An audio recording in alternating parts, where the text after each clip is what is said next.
इसका हम वेलकम करते हैं, क्योंकि इससे पीडीपी का जो स्टैंड रहा है हमेशा, खासकर मुफ्ती सईद साहब का, कि जम्मू कश्मीर में अगर हालात को दुरुस्त करना है, हमेशा के लिए यहाँ आपको अमन कायम करना है, तो हमें जो पाकिस्तान के साथ डायलॉग की जो है खिड़की हमेशा खोल के रखनी है, नेगोशिएशंस करने हैं, उसके बगैर कोई चारा ही नहीं है। ना ही सिर्फ मुफ्ती साहब, इवन वाजपेयी जी सेड कि आप अपने दोस्त बदल सकते हैं, हमसाया नहीं बदल सकते हैं।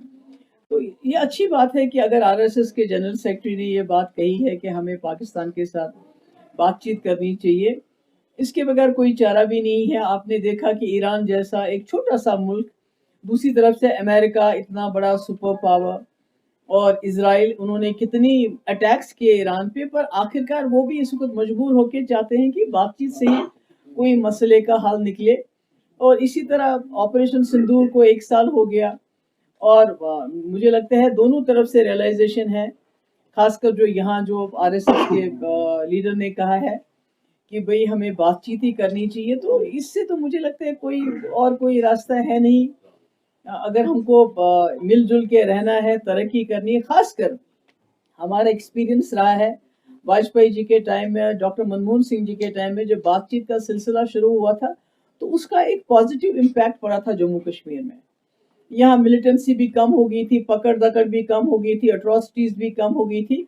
आज भी जम्मू कश्मीर में घुटन है, सर्विलेंस है, मुलाजमों को, खासकर जो कश्मीरी मुसलमान हैं, उनको नौकरियों से बरतरफ किया जाता है एंटी नेशनल के नाम पे, मकान बुलडोज किए गए एंटी नेशनल के नाम पे। हमारे इंस्टीट्यूशंस, अभी सिराजुल उलूम लेटेस्ट मिसाल है, हमारे स्कूल्स, उनको they are being shut down in the name of कि जी anti national, there is something anti national about it.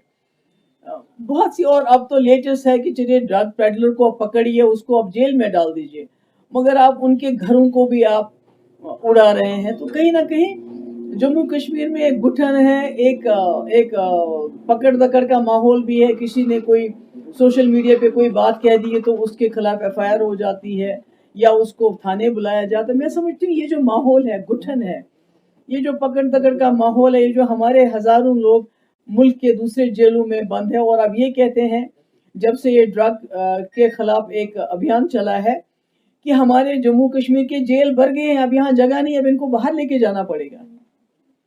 तो मैं समझती हूँ कि ये खाली हर चीज के लिए पकड़ दकड़, जेल, सजा, यूएपीए, पीएसए, इसके बगैर कुछ रखा ही नहीं है। तो मुझे उम्मीद है अगर दोनों मुल्कों के बीच में बातचीत होती, जो कि मैंने सुना अभी कुछ दिन पहले रिपोर्ट्स भी आई थी कि 2-3 महीने से हमारे जो रिटायर्ड जनरल्स हैं, रिटायर्ड डिप्लोमेट्स हैं, और पाकिस्तान के जनरल और रिटायर्ड डिप्लोमेट्स के बीच में एक बातचीत का सिलसिला जो है दूसरे कंट्रीज में शुरू हो गया है।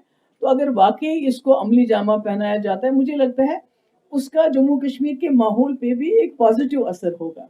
और यहाँ ये जो पकड़ दकड़, ये जो शक है, एंटी नेशनल के नाम पे लोगों को तंग किया जाता है, मुश्किल में डाला जाता है, मुझे लगता है कहीं ना कहीं इसमें भी लोगों को एक रिलीफ मिल सकता है। देखिए, पीडीपी की सरकार 2 बार रही, दोनों बार अलायंस में थी।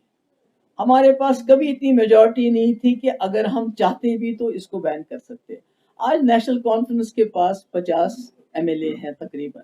उनके खुद अपने मेंबर पार्लियामेंट रूहुल्लाह साहब ने कहा है कि जहां भी हम कैंपेन करते थे असेंबली में, तो हम उसको लोगों को बोलते थे कि हम यहाँ शराब की दुकानें बंद कर देंगे। ये उनके अल्फाज है, मेरे अल्फाज नहीं है।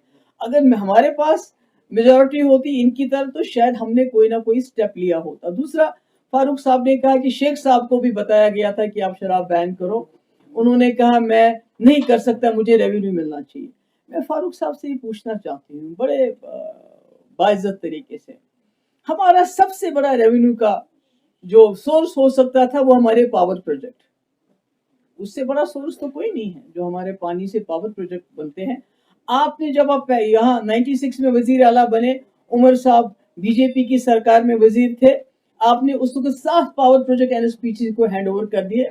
यानी आपने खुद जम्मू कश्मीर का असासा, जिसके लिए हमें शराब की दुकानें की जरूरत नहीं पड़ती, आपने एनएचपीसी को हैंड ओवर किया। और अभी कुछ दिन पहले उमर साहब ने 2 पावर प्रोजेक्ट दोबारा एनएचपीसी को हैंड ओवर कर दिए। बजाय हम उनसे मांगते कि आप हमें रेवेन्यू कंपनसेट करो, हमारे पास पावर प्रोजेक्ट होते, تو ہمیں شراب کی دکانیں کھولنے کی ضرورت نہیں پڑتی، بلکہ ہماری بے روزگاری کا مسئلہ بھی حل ہوتا، اور جو 200 یونٹ آپ نے کہا تھا ہم فری بجلی دیں گے، شاید وہ مسئلہ بھی حل ہوتا۔ تو اگر اس میں ہم پڑے رہیں گے اس نے کیا کیا، اس نے کیا کیا، صرف میرا یہ ہے کہ اگر ہمارے پاس میجورٹی ہوتی تو ہم وہ بہت کچھ کرتے جس پہ آپ یوٹیوب